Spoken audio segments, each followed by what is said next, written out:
મુંબઈના સમુદ્ર કિનારે સાંજ ધીમે ધીમે ઉતરતી હતી. લહેરો શાંતિ હતી, પણ રિદ્ધિના મનમાં તોફાન હતું. 2 વર્ષ પછી આજે એ અવિનાશને મળવા આવી હતી. એક સમયે બંને એકબીજાની દુનિયા હતા. કોલેજના દિવસો, સમુદ્ર કિનારે લાંબી ચાલ, ભવિષ્યના વચનો, બધું સપના જેવું લાગતું હતું. અવિનાશ હંમેશા કહેતો, અમે કંઈ પણ થાય અલગ નહીં પડીએ, પણ જીવન વચ્ચે આવી ગયું. અવિનાશના પરિવારની જવાબદારીઓ વધી ગઈ. ઘરની પરિસ્થિતિ કઠિન હતી અને નોકરી માટે વિદેશ જવું પડ્યું.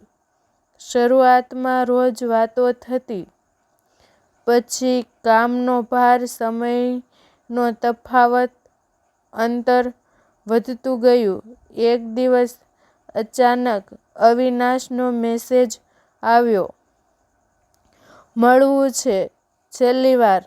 એ શબ્દો રિદ્ધિના દિલમાં તીર સમાન ગયા.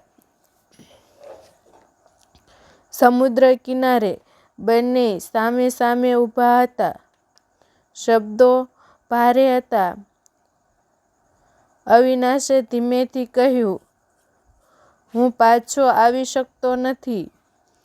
ઘરની જવાબદારી છે અને મારી સગાઈ નક્કી થઈ ગઈ છે.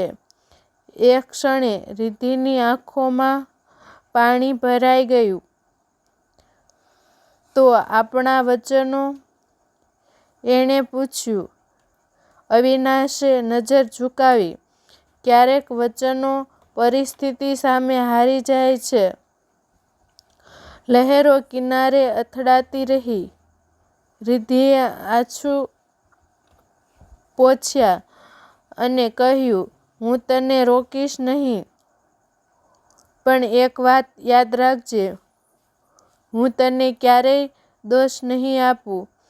એ બંનેએ છેલ્લી વાર હાથ પકડ્યો અને પછી છોડી દીધો. વર્ષો પછી પણ રિદ્ધિ એ જ સમુદ્ર કિનારે આવે છે. હવે દુઃખ ઓછું છે, પણ યાદો હજી તાજી છે. ક્યારેક પ્રેમ જીતતો નથી, પણ હાર્યા પછી પણ દિલમાં જીવે છે.